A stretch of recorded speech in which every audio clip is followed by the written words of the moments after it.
Question 9. A particle of mass 12 kilograms lies on a rough horizontal surface.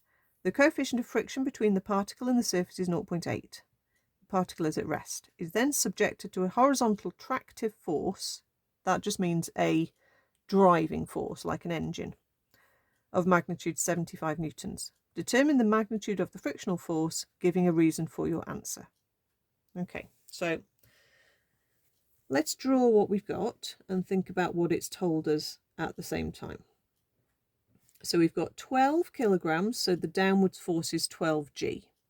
We've got a normal reaction from the surface pushing back up.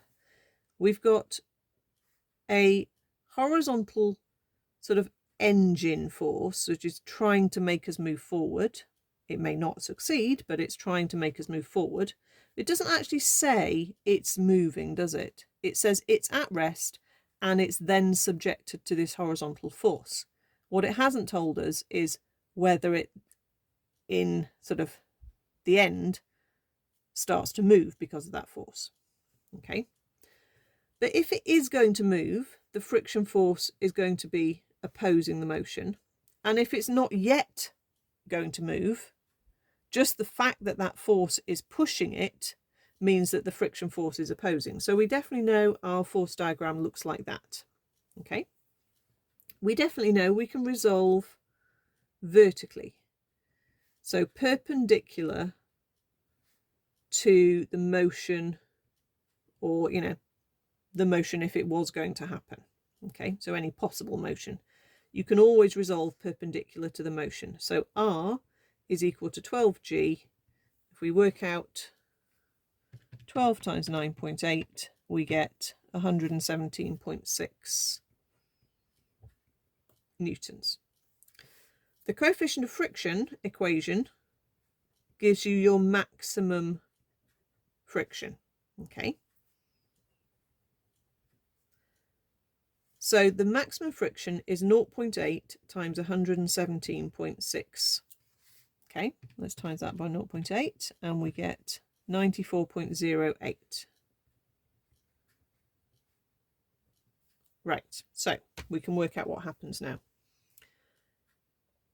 If we were pushing hard enough for this box to move, we would need to be pushing with a force of more than 94.08 newtons, because that's the maximum the friction force can increase to. At the moment, the pushing force or the pulling force on this box is 75.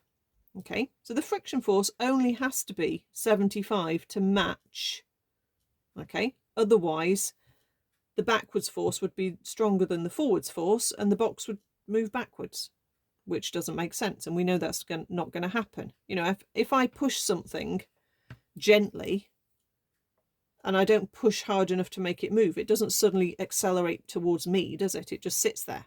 Okay, so that's what's going on.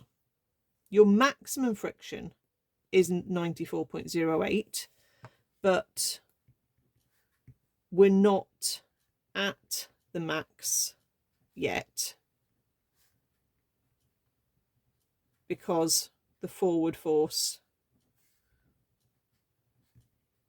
is only 75 newtons.